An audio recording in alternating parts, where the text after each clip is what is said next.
السلام عليكم، كل سنة وانتم طيبين وسنة سعيدة عليكم يا رب وتيجي بالخير وكل اللي تتمنوه واللي ما حققتوش السنة اللي فاتت تحققوه السنة دي ان شاء الله. 2024 سعيدة بإذنك يا رب. أول حاجة عايزة أقول لكم إن أنا مبسوطة جدا جدا إن أنا عملت الخطوة دي في آخر يوم 31 في سنة 2023. هو إني عملت الخطوة اللي بأجلها كتير قوي قوي قوي، هو إن أنا عايزة أقرأ كتب. كنت بسمع دايما جملة يعني مؤلمة قوي بصراحة، يعني بتضايقني، عارفين اللي هو كده بتضايق كده تحس بقى اللي هو أمة اقرأ لا تقرأ. طب ليه؟ يعني يعني بجد اللي هو ربنا أول كلمة نزلها اقرأ، فاحنا ازاي ما نقراش؟ فكنت مأجلة الخطوة دي اللي هو بعدين بكرة بعده الحاجات دي، زي ما انتوا عارفين بقى احنا حاجات كتير بنبقى مأجلينها. فالمهم بقلب كده بالصدفة لقيت كتاب، صفحة هي بتبيع كتب. فطبعا الكتاب دوت بالذات اللي هو الأب الغني والأب الفقير، كنت لقيته كان على يعني على الرصيف جنب المترو كده، كان الكتاب ب70 جنيه. بصراحة ما اتكلمتش وخلاص سألته ومشيت. بس اللي لقيته على الصفحة الكتاب تقريبا كان عامل 40 جنيه بالشحن بتاعه بكل حاجة، يعني تقريبا الكتاب بالشحن كله واقف ب60 جنيه. بس حبيت ان انا اول كتاب ابتدي اقراه هو يكون كتاب بيتكلم عن الاقتصاد والحرية المالية والحاجات دي كلها، لان طبعا كل حاجة عشان اول حاجة ممكن تقوي اي ست او تقوي اي راجل او اي شخص هو احساس ان هو قادر يكفي نفسه، قادر ان هو يسيطر على اموره المادية اولا والنفسية وكل حاجة.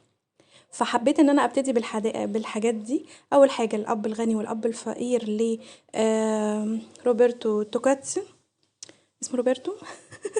المهم، وكتاب التاني هو العادات الذريه.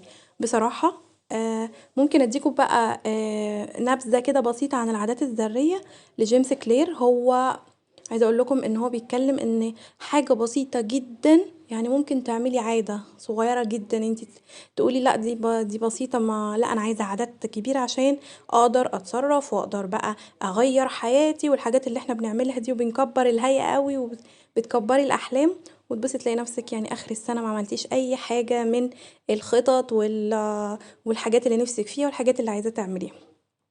اول حاجه هو ان انا الحمد لله يعني زي ما انتم شايفين كده قريت يعتبر فصل واحد، وطبعا الفواصل دي بتبقى حلوة جدا. مبسوطة جدا جدا جدا ان انا خدت الخطوة دي، وان انا بالعادة بخاف من الاونلاين، بس الحمد لله يعني اول حاجة قلت لا هجيب الكتب وابتدي اقرا وهبتدي ان شاء الله سنة هبتديها كده فتحة خير بإذن الله. اتمنى ان انتوا كلكم تعملوا حاجة زي كده، لان بجد تغيير بقى وبتطلعك بره مود الشغل والبيت والولاد وكل حاجة. طبعا انا بكلم الستات لان الموضوع يعني ستاتي قوي مع بعض. فحتة ان انتي تخرجي بره دايرة الدنيا دي كلها وتبقي بس مع الكتاب، دي حاجة جميلة جدا. بتوسع بقى المدارك المخ بقى، ولو انتي في مشكلة او حاجة لا بتفكري من 100 تفكير. فده اول كتابين ابتديت بيهم، وان شاء الله مش اخر حاجة. اتمنى يكون الفيديو عجبكم، وكل سنة وانتم بألف خير. وشكرا جدا جدا لأي حد بيتابعني وأي حد عمل لي سبسكرايب. سنة سعيدة عليكم يا رب وتبقى مليانة بالإنجازات. وده بالنسبة لي أنا أول إنجاز في السنة الجديدة إني أبتدي إن أنا أقرأ. أتمنى الفيديو يعجبكم. باي باي.